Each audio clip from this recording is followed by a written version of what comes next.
Hi, welcome back to my channel. Thanks for checking in. Today I'm going to show you how I made a skull with crystals and stones, the stained glass style.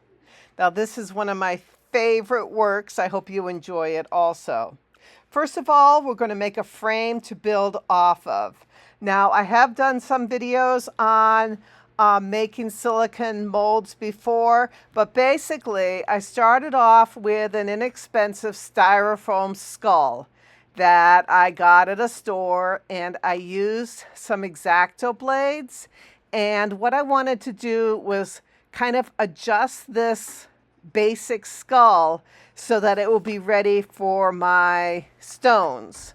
Now I wanted the teeth to be, I'm going to put in my own teeth, and this styrofoam skull already has teeth, so yeah, I'm going to have to cut out the mouth so I have a nice space for my stones. And then I want the eyes to be kind of set in, because I picture this is going to be an LED lit skull, and I want the eyes to have some crystals around it.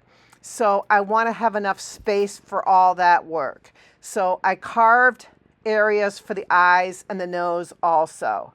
And I also carved in the cheeks and beside the eyes. I just kind of exaggerated it all, so I had a really nice armature to work off of. I'm using 100% silicone, and I kind of like just stabbed it on an angle bracket, and it was kind of hard to open my silicone with my dull knife, so I ended up using that saw, which worked very nicely. Now I'm using a piece of wood jammed into the back of this tube and just kind of glopping out all that silicone all at once, because I want the whole tube, because I need a bunch of it. And I'm mixing the silicone with Dawn dishwashing soap and water. So I'm just mixing them up. I'm wearing nitrile gloves. You don't want to wear like other gloves because they might stick to them. Like latex gloves isn't really an ideal thing. You don't really want it to stick to your gloves. So I'm using nitrile gloves, and I just squirt some of the Dawn soap right on the silicone glob. That kind of speeds up the action.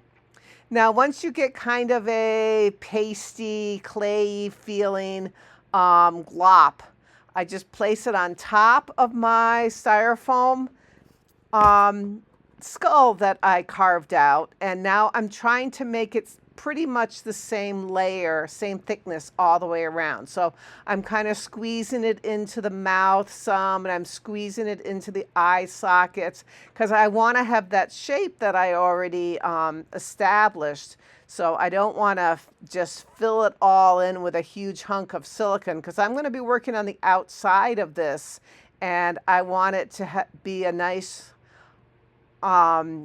mold to work on. So as you can see, I'm kind of smoothing it over, and yeah, I didn't actually go all the way around the skull because I just wanted to do the top part. And if I wanted to do the bottom part of the skull, I'd have to wait till it dries and then come back and do it, because it just won't, it would just kind of sag off of the styrofoam.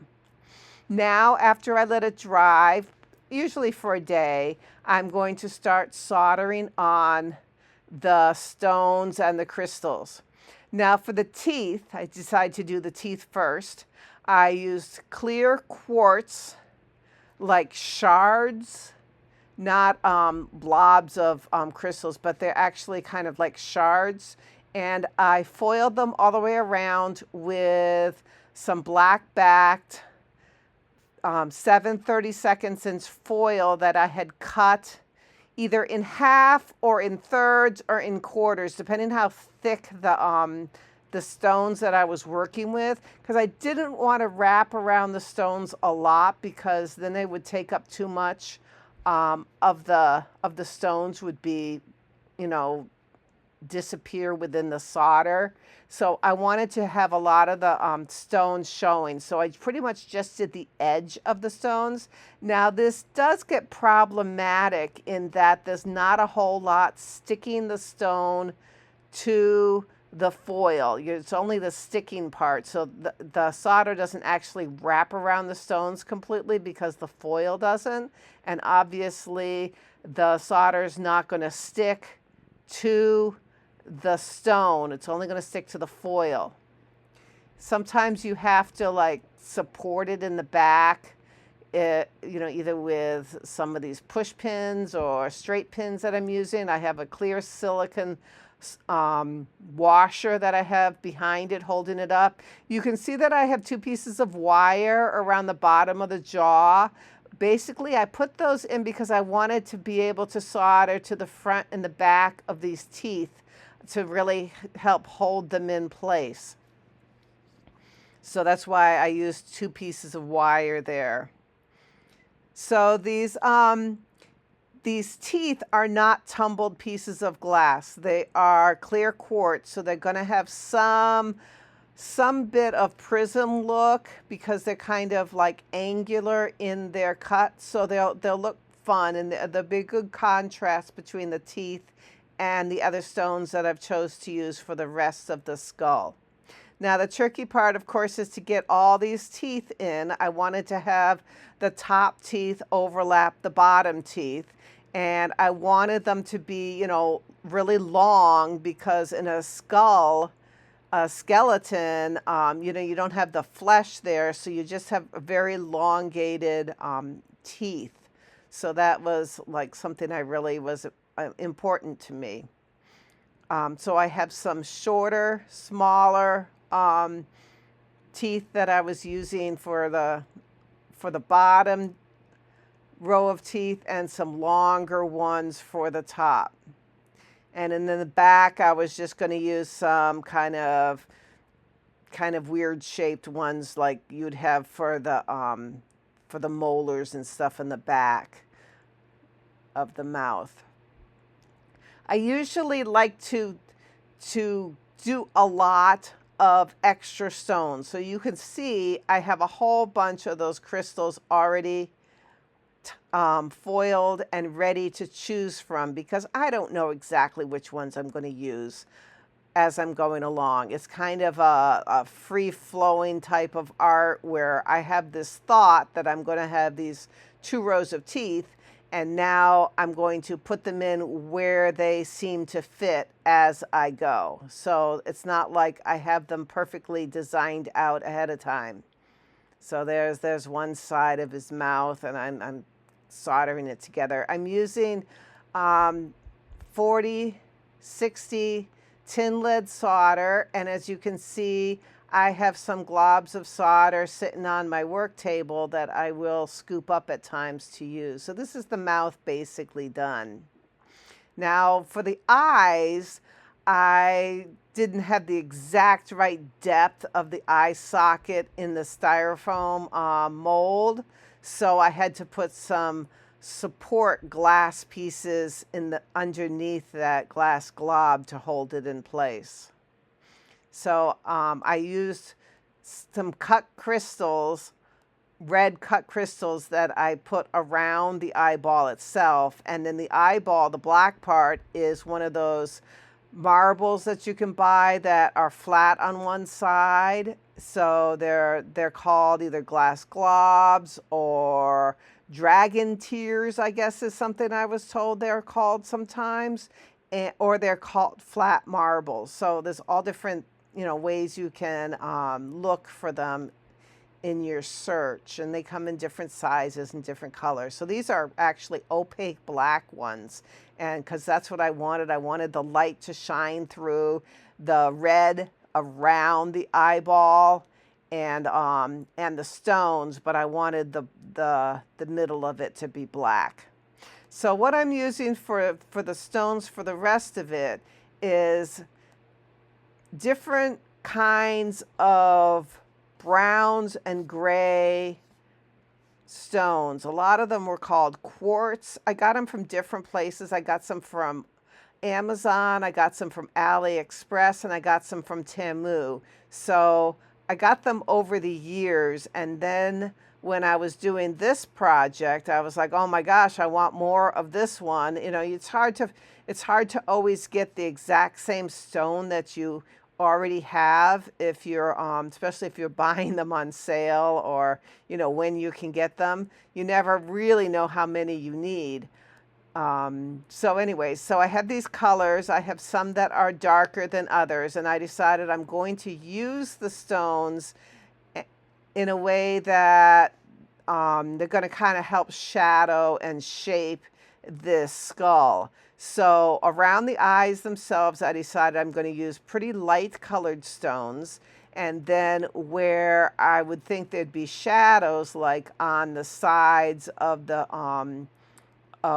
eyes, as they go back in, the indentation there, and on the sides of the cheeks where you'd have hollows, and above the eyebrow bridge, I will use darker stones there, and that will help sculpt and show the shape of the face itself.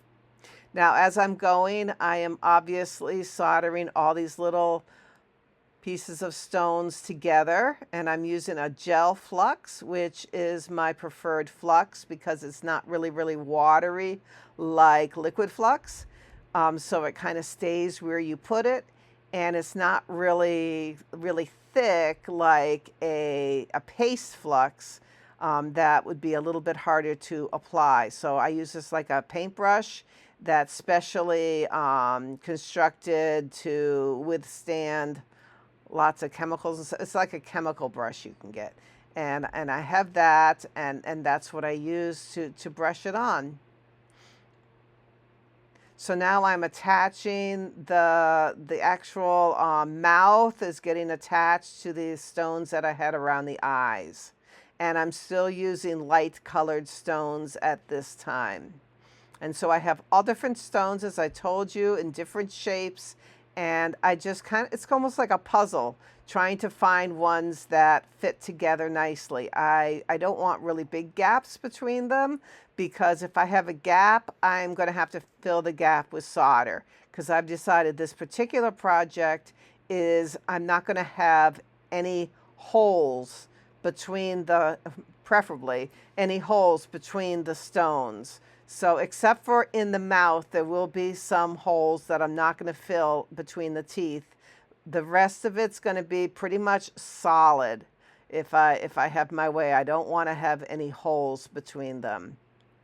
Now, while you're soldering, you want to try not to keep the solder iron and the hot solder on your stones very long, because you have that very thin piece. If you do it this way, you have a very thin piece of foil holding these stones on, as I told you.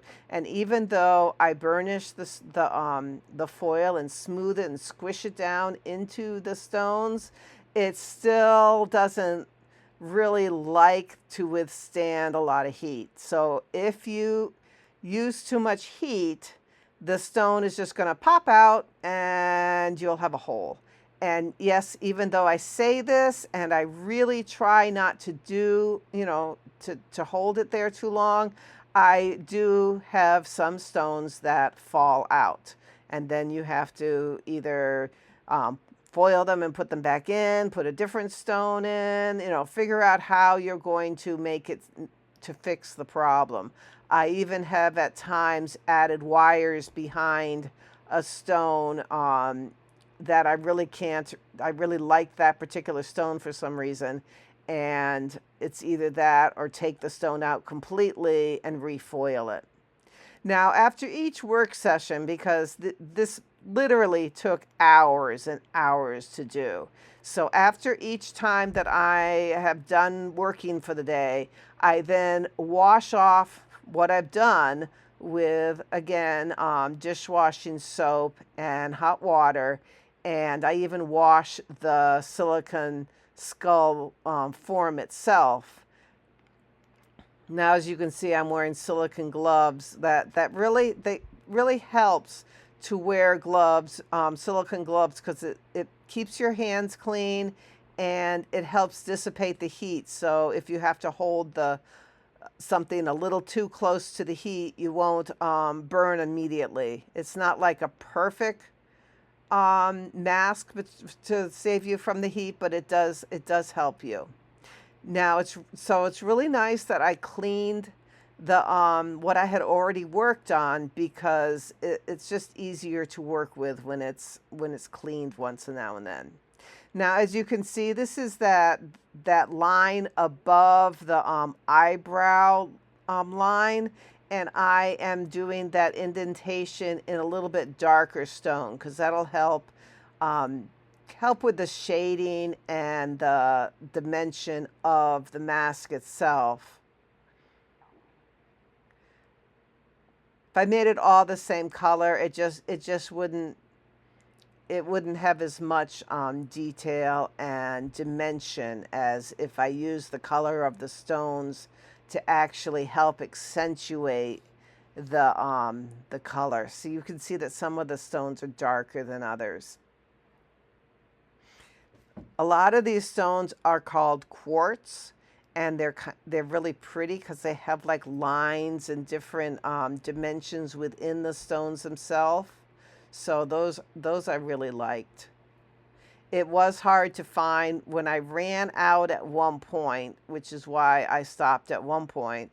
I had to then go, shopping on the internet and get some more stones and try to get them in similar colors to the ones I already had, so that it would all blend together. And that was a little tricky. So often if I find stones that I just really like, I will try to get a bunch. So when I have a project to work on, I will have enough to hopefully finish the whole project. I like the stones to be translucent. They're not going to be transparent. You're not going to be able to see all the way through and then no longer see the stone or any color or anything like clear glass would give you. That would be transparent. Translucent is you can see light will fall through them, but you'll still see the color and the texture of the stone itself, and that's what I want. So the only thing that's really opaque in this project, opaque meaning light will just not go through at all, is the middle of the nose, the eyeballs, the black part of the eyeballs, and the solder itself, and the wire, which is covered with solder. So those parts will not allow light to go through, but everything else is translucent and light will go through. Now, if you try to Google stones and ask for translucent, you might not get what you're looking for, or you'll get some, but you won't get a huge assortment. You pretty much have to go stone by stone and look at them and try to figure out if light will go through them or not, because I guess a lot of people don't really, that's not why they're looking at stones, is so that they are translucent. They're not like me, and I want them to be translucent. Yeah, you just keep trying one stone after another to try to get the right one in the right spot.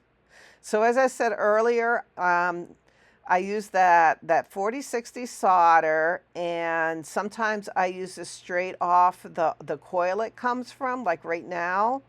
And sometimes I'll just scoop up a little dot of waste solder, actually, that's on my table to help me solder my project. Now, you don't want to throw away any solder that you have left over.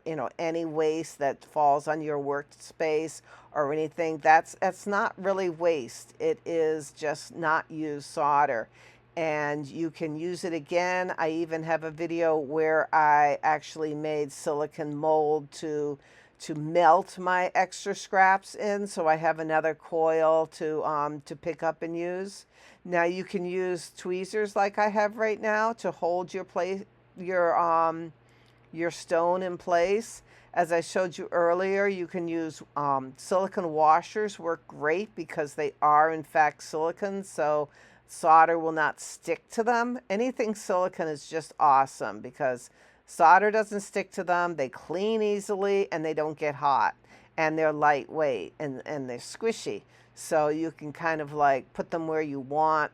They're not a hard substance, so you can kind of bend them and cut them, whatever. Silicone washers are really handy.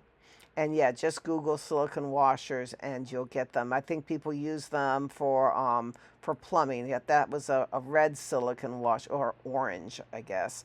But I got tired of them falling through the hole there, so I used a straight pin to hold the silicone washer in place. And I'm using the washer right there as kind of a background, to something to lean my stone against before I soldered it.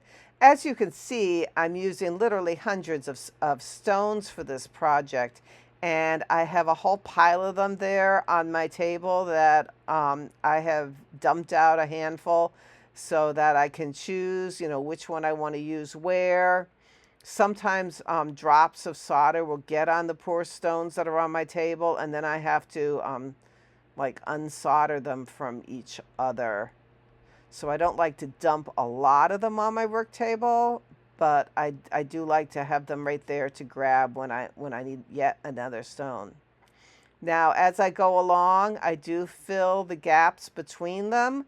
You're not going to want to fill a large gap all at once, because as I said, if you heat it up too much, the stone is just going to pop out of the foil that you put around it. So, you don't want to do that. It's not the strongest piece of art when you're done, because it's all these teeny weeny stones that are kind of precariously soldered together into a unit. So it's not really all that strong when you're done, so you just got to be really careful with it. The solder's really strong, it's just the stones themselves might like to hop out. When I am foiling a piece of stone, as I said, I will cut the foil, that's 7/32. I'll cut it in like 3 or 4 different long pieces so that they're not very fat. See that one right there is, have to separate them. They got too much solder on them. I can't pick it up, and that one's kind of falling apart. As you can see, the foil's kind of coming off that one. I'll have to wash that one and use it again somewhere else. But anyways, while you're foiling these pieces of stone, I'll get back to that in a minute. Right now we're going to talk about supporting the edge with wire. Now around the outside, as I said, it's not the strongest piece of art when you're all done. Well, I decided that I'm going to stop here, and I'm going to use this creation as a mask. I'm not going to go through the whole back of the head. For one thing, it would take gallons more of stones, literally. And it really looks nice as like a wall decoration, but it's not very strong around the edge. So I decided I'm going to put wire around it, and that'll help support it. Now I do have a video on how you can support the edge of your artwork, and this is just one way of supporting it, is to put a wire all the way around it. I usually use like 22 gauge wire, but this time I'm using 18. I wanted it to be extra sturdy because I'm concerned about the weight of the total object in relation to the strength of the stones around the edge. So I'm using, solder. That's an actually old piece of solder that I'm picking up and holding as I'm soldering the edge. I'm using little clips to hold it in place as I go. I did add stones at times where there were gaps along the edge because it's not overly consistently smooth line, but some areas I filled with solder and some I added more stones. So as you go along, you will see how you need to bend the wire to kind of fit the contour of your project. So as I was saying before, we're talking about foiling stones. So I usually foil like absolutely tons of stones so that I have a lot to start with. Now this project, one reason why I decided to stop here was I ran out of stones again. So I was like, okay, well, you know, I really like what I have.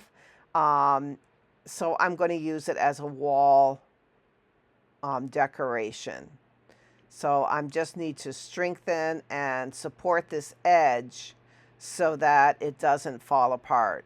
At one point I was thinking of putting black fabric around it, like a hood that you know, like a skeleton with a hood going around it. But I just really like it the way it ended up being, even without that, with just lights on the inside and on a wall. It really looked awesome. So I ended up not doing the fabric even.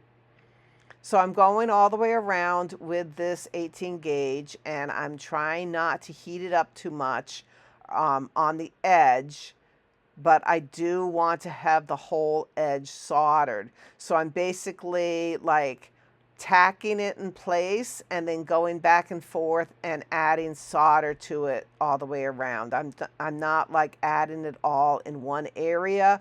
I'm kind of like skipping around a little bit so that it doesn't heat up too much. And it still did heat up too much in places, and some stones fell out and I had to fix them. But I did my best, trying to keep the solder, trying to keep the heat from hurting the stones.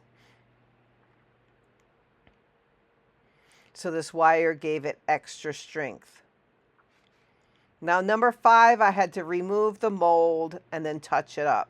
So the mold itself, I had cut it in half at one point, and so I could actually reach in to try to pull it out. Because you got to remember that you want to take these things apart eventually. So there's my mask-shaped skull. I am now working on the back, the inside of it, and I'm adding solder where I see a definite hole that needs to have extra solder added. And then I'm also knocking off big hunks of solder that fell through the cracks. So if there's a big hunk of solder, I'm knocking that off. I'm also, sometimes the solder will fall from one stone to another on the inside, and it'll like make a line on the inside, and I didn't really want to have that. When the light goes through it, I wanted to not have any weird shapes going on. So I went around the inside of my project and removed and added solder as needed. This did take a while, but it was very important to do this. I did not want to go around every single stone and heat up everything because I didn't want to have things fall apart. But if there was an area that needed more work, I will add solder to it. Looks kind of fun on the inside around the eyeballs. You can see those crystals that I added. The teeth especially, I wanted to make sure there wasn't extra solder on the inside of the teeth. It was very important for me to have actually teeth-shaped teeth when I was done. Now my solder is all complete. I wash it, I scrub it, I'm outside, and this is what it looks like outside. It's kind of later in the day, so it's a little bit harder to see it, but it's silver. The solder's all silver, and it was all done. Now I need to add the black patina. So I usually like to spray on patina when it's a three-dimensional object like this, because there's so many different planes to work off of. So I'm spraying around the rim. I'm not worrying about the inside, and I'm spraying around the outside, and then I'm using an old toothbrush to make sure that I haven't missed any areas. Now it doesn't take very much patina, but you do want to coat it evenly, and then you rinse it off. And this is my finished mask when I was done. This is the skull when it's done. Now, I also wanted to turn it over, and I got some black adhesive called T7000, and I used that when there were stones that I thought might be a little weak, so I went around a lot of the stones. And then I wanted to add the lights to the back, so I cut a piece of about 1/8 inch wood, and I used 2-part epoxy and glued my big swirl of LED lights onto this piece of wood that I cut. And then I attached it to the back of the skull, and I hung up my skull, and I enjoyed it. It's a lot of fun. It's hanging in my house, and happy Halloween. And thanks for watching. Bye-bye for now.